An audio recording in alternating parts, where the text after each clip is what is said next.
Hello, everybody. Welcome to episode 2 of the Balloyarn podcast. I'm Gigi, and I'm so happy with how the first episode turned out.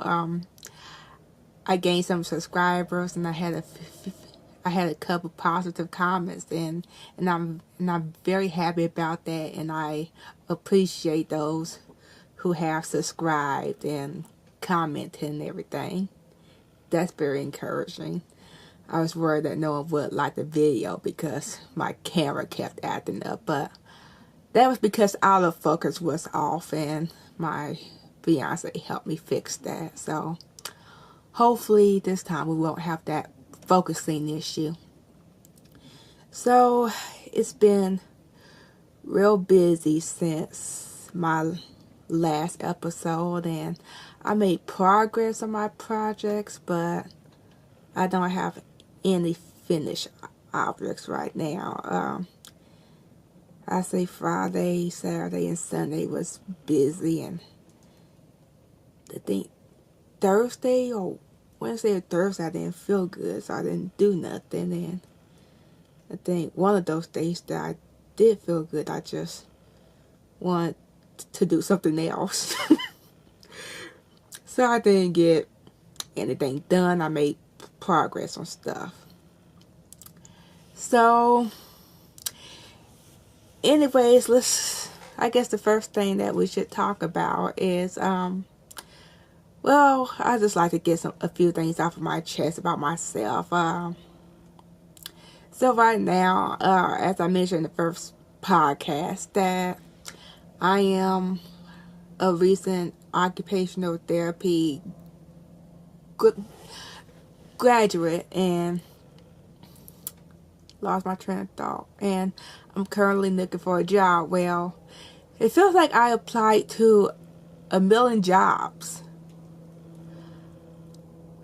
I mean, it's to the point that if a job does call me, I'm going to just not have no idea who's calling. Like, I could get a phone call and they'd be like, oh,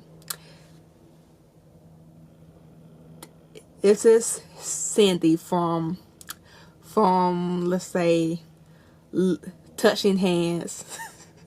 Stupid name. But Touching Hands or Loving Hands, Caring Hands healthcare company there. Probably Caring Hands.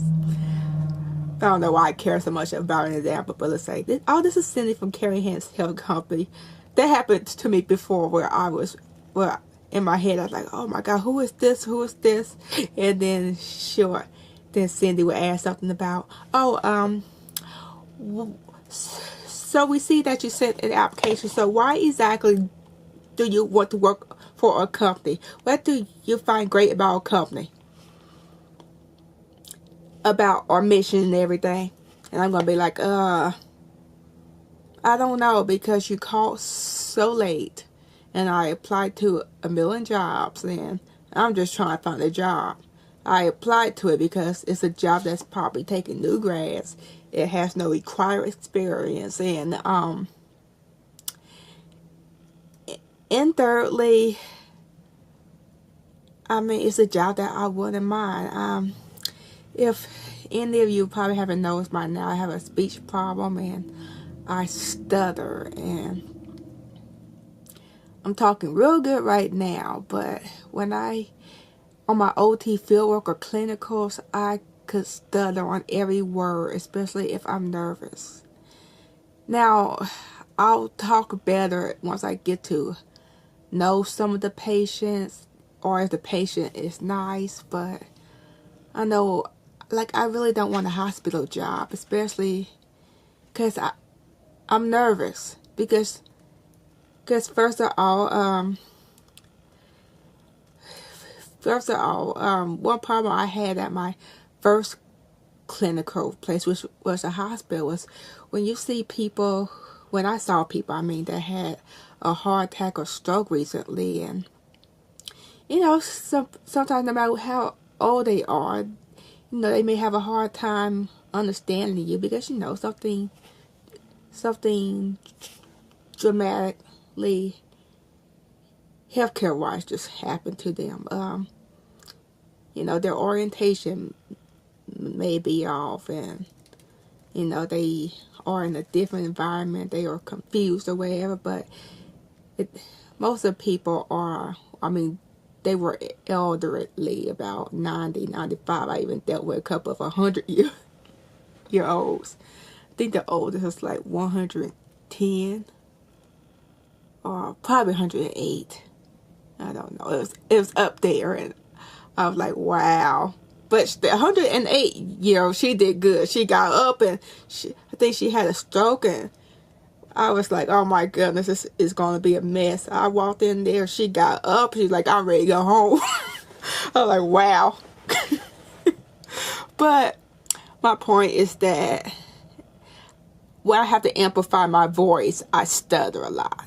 And then it don't help when I have to repeat myself, because someone could be hard to hear it. I could stutter on every word. And sometimes when someone has a stroke and they got that neglect, or left-sided neglect, where they ignore everything on their left side and don't see the nose objects on their left side, that could be scary, especially when you are getting them up walking and you constantly have to cue them for their safety, and sometimes I can't get it out because I'm nervous. That's part why I don't want to work in the hospital, even though I did great in the hospital. I passed with flying colors and I had no issues. It was just real stressful for me, but hopefully a job will call. So let's get on to the next topic, sock knitting. So I've been wanting to do sock knitting for quite a while, but I'm nervous about it. And I got some sock yarn, like I think for a couple of years I've been having this Knitpicks yarn. Sometimes I got this little set that came in a cedar box. This is their excuse a tag. This is probably had this for a couple of years. This is their, find a nicer tag. This is their Hawthorne fingering. There, that's probably Hawthorne fingering. This 357 yards. And it's wool, 8% fine Highland wool superwash, 20% polyamide. I can be saying that wrong, but it'd be nice to make some socks out of these. But my thing is sock knitting. Even though it seems easy, I've been watching videos on Craftsy and YouTube. Even though it seems easy, you constantly, the cuff, I think, is just to do a 1x1 or 2x2 stitch, whatever the pattern calls for some ribbon, and then you do garter stitch, depending on a simple sock. But I think what intimidates me is the heel. I've been looking at needles. There's Knitpicks, says double pointed needles. I really don't want to knit with double pointed needles. I don't mind it for a hat. I did it with one of my hats, but it was scary, but I got it done. But I really just don't like the 4 needles pointed out over the place. It was easy, but I like to take my knitting with me sometimes, and I don't want to risk one of the needles sliding out. And I'm more of a loop kind of person. I love knitting either flat or in a loop. So I'm thinking magic loop seems more my style. Then I heard of 9-inch circular needles. I saw a good tutorial on 9-inch circular needles, and I'll link you below to it.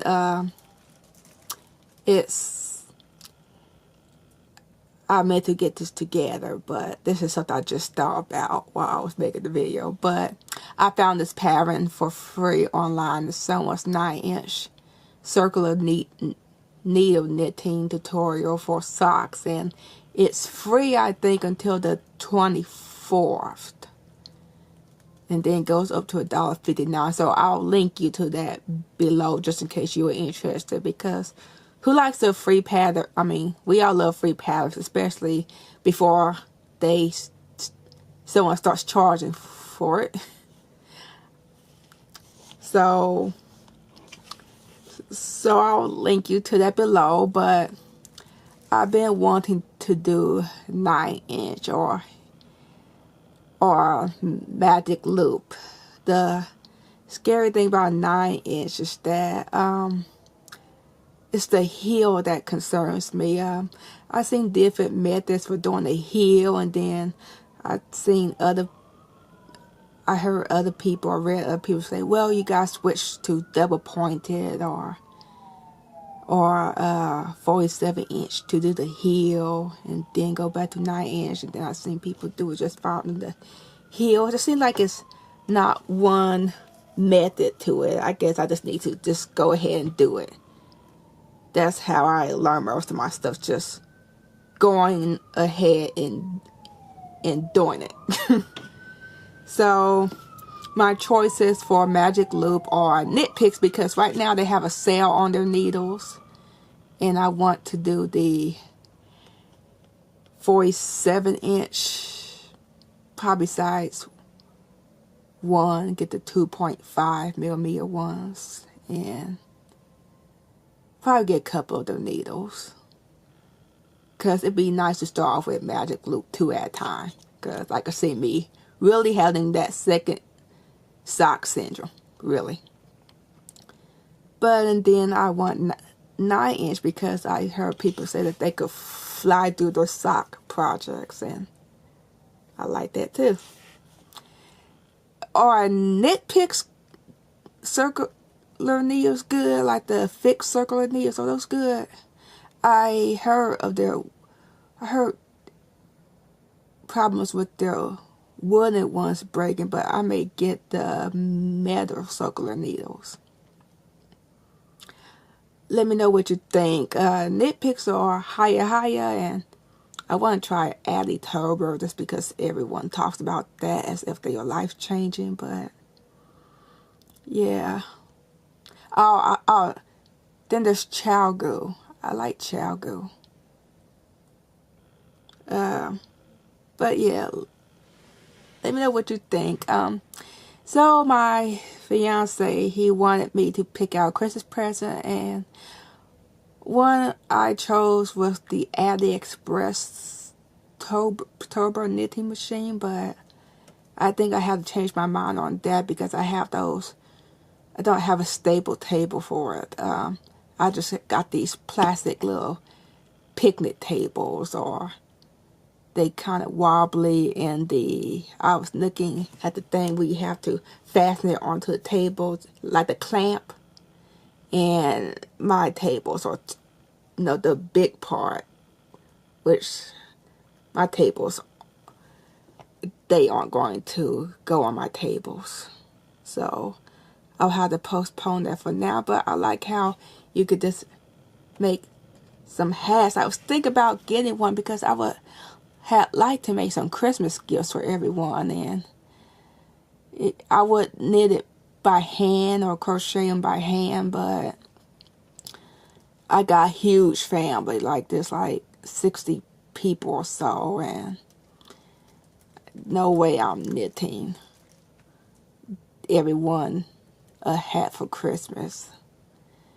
And yeah, there's just no way. So I thought that would be faster unless I start in January and I constantly knit it every day.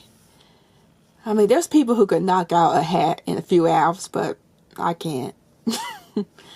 I'm a slow knitter. I say I'm probably not too slow. But yeah. But at the same time, I could be a selfish knitter. Like, most of my projects I have knitted, I give it to people. amigurumi, scarves, accessories, hats I given out to people. And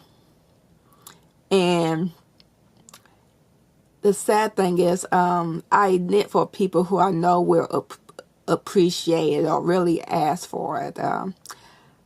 I do know people who in my family who have received handmade items from other people, and they would say to either my mom, "Oh, she made this. What kind of junk is this? Handmade?" No, and I'm just like, no way. Someone put hours of work into it.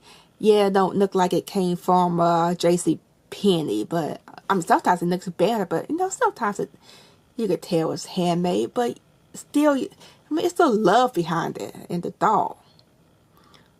But yeah, I mean, that's my thing. I only really knit for people who I know or crochet who would really appreciate it and cherish it. Next, let's get on to the yarn mail. So I ordered this yarn over a month ago, but it's the Woolenboon yarns. I got these two to go together. All of them are the worsted weight. This sucks. Yeah, all this is worsted weight. Yeah. This is I Love Lisa Frank. And hopefully my computer is right, but I kind of got that to go with it. I don't know if they will exactly go together, but sometimes I can be horrible at matching. This is super cool party people. All these is worsted weight, and I got these two to go together. This is Mr. Brightside, which is nice. I'm trying to show about the camera blurry. And this is Summer Vibes. Cop this on her pre-order round. She has a pre-order round up, or I put one up recently. I don't know if it's still up. I'll link you to her website, but if you follow her on Instagram and stuff, you'll easily keep up with that. And I got some, I don't know what I'm going to make with that. Sometimes I just buy yarn because, we just buy yarn sometimes. I can't be one of those people who has a project in mind. I mean, I wish I could do that. Only buy yarn when I have a project in mind. That would save me a lot of money. Okay, so let's get to the project bags. Here's my little Christmas bag, but I'm going to wear this out any time of year. My products on it in there. This is from Hikari Handmade. Hopefully that's showing okay. But this is a sturdy, I think this is canvas, but it's very sturdy. Very, very sturdy. This is their small one. This is her small one, but I'll link you to that shop. It stands up by itself. And the inside, it has a pocket. Very sturdy. You can fold it down like that. Nice. I mean, when these bags came in, it exceeded my expectations. This is just nice. And this is her large project bag, which I could fit my toy poodle in here. Here it is. Oh, here's her tag, I guess.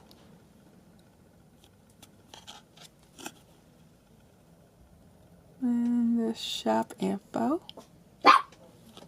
Hey, Charm. She always barks.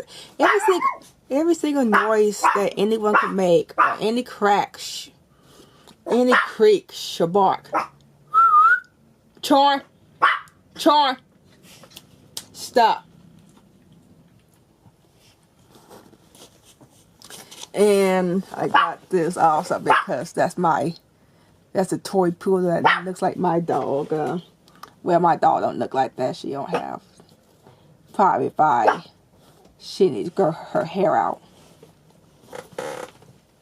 She just had a shave and she's not looking like a diva. She gets shaves by me and I'm not a professional because she's aggressive towards the groomer.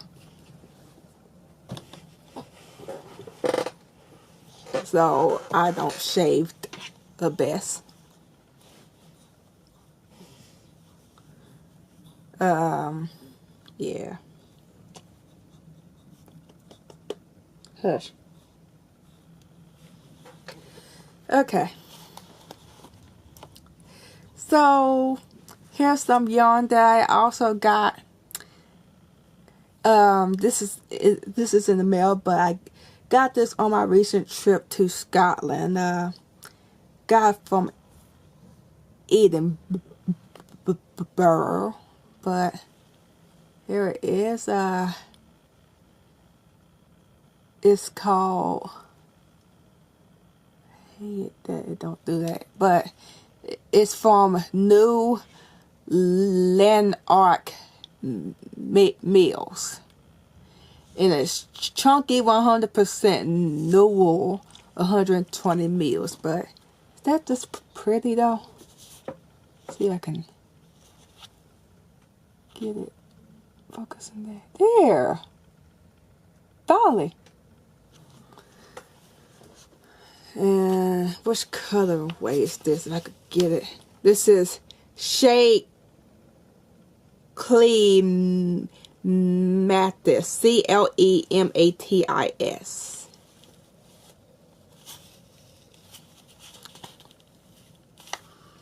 And here's another one. New Lanark. This is another one. Wool and Textiles. This is Shade Como.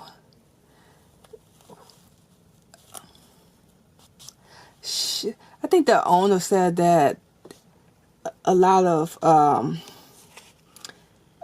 manufacturers buy that. I forgot which, but she said that she uses that they use that same yarn for some designer purses. Like I forgot which ones he said. Was it Prada or something, some high-end thing, or some some high-end company. And I looked it up. That's actually true. So that's nice. And here's another one. Yeah, it's the same tag, different colorway. This one is Shade Milano, Milano. So that's nice. And since I just can't get that anytime because I got that from across the planet, I want to save that for something real special. Really special. So I got 4 more minutes left on my camera. So what do you all think about ergonomic crochet hooks? Well, I got me quite a few of them.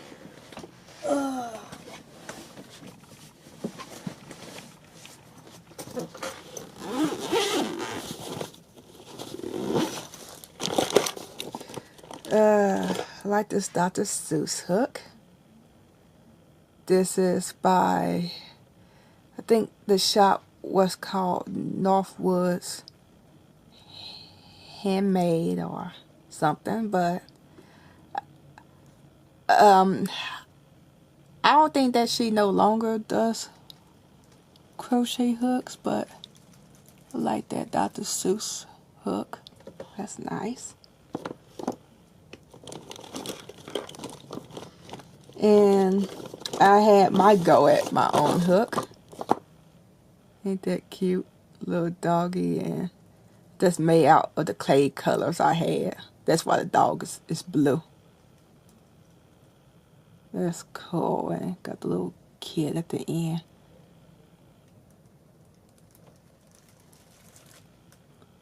I don't know why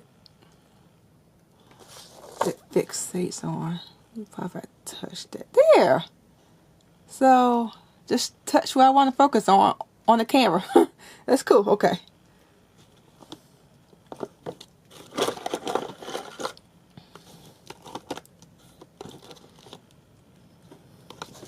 And I'll show off some more of those. But what you think about ergonomic crochet hooks? I done a couple of products with them, and I think I prefer the skinny hooks. I think I prefer the skinny hooks.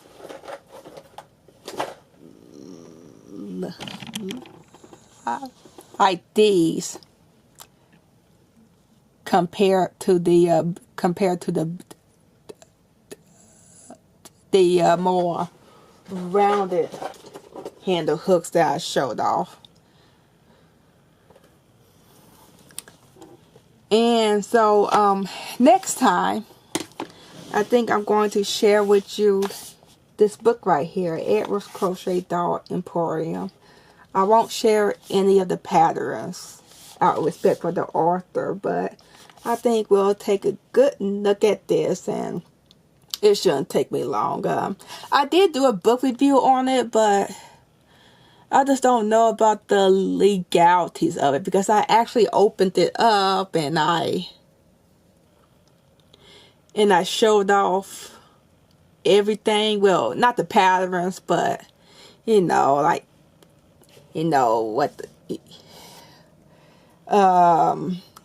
just words of wisdom and other stuff that the author did, how to do basic stitches. I don't know the legalities of a book review, so I'll see if I could post that or not, but I just may flip through some in my next podcast.